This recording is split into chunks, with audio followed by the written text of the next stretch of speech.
untuk membebaskan orang-orang dari setiap suku dan bahasa dan bangsa.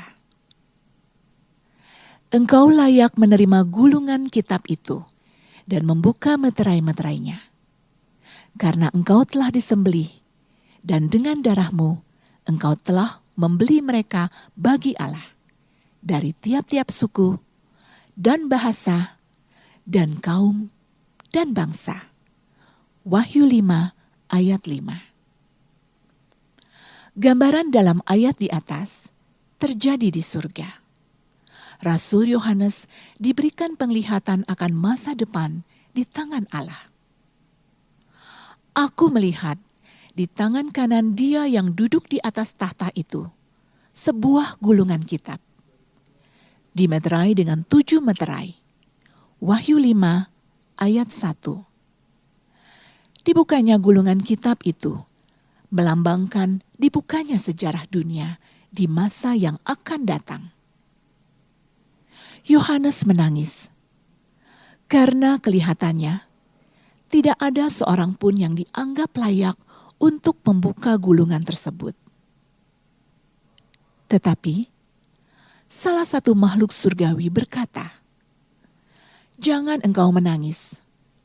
Sesungguhnya singa dari suku Yehuda, yaitu tunas Daud, telah menang, sehingga ia dapat membuka gulungan kitab itu dan membuka ke-7 meterainya." Wahyu 5 ayat 5. Hal ini merujuk kepada Yesus Kristus yang adalah Mesias. Dia telah menang melalui kematian dan kebangkitannya. Lalu Yohanes melihat Dia, seekor anak domba seperti telah disembelih. Wahyu 5 ayat 6. Maka seluruh makhluk surgawi di sekeliling tahta sujud dan menyembah Kristus. Mereka menyanyikan suatu nyanyian baru. Katanya, "Engkau layak menerima gulungan kitab itu dan membuka meterai-meterainya, karena engkau telah disembelih. Dan dengan darahmu, engkau telah membeli mereka bagi Allah dari tiap-tiap suku dan bahasa dan kaum dan bangsa." Wahyu 5 ayat 9. Di dalam perjanjian lama, dampak global dari Injil sudah dinubuatkan. Segala ujung bumi akan mengingatnya dan berbalik kepada Tuhan. Dan segala kaum dari bangsa-bangsa akan sujud menyembah di hadapannya.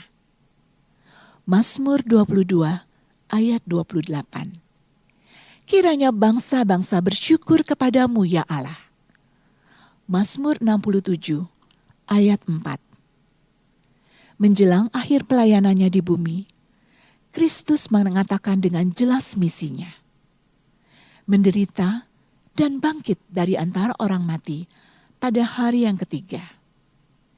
Dan lagi, dalam namanya, berita tentang pertobatan dan pengampunan dosa harus disampaikan kepada segala bangsa.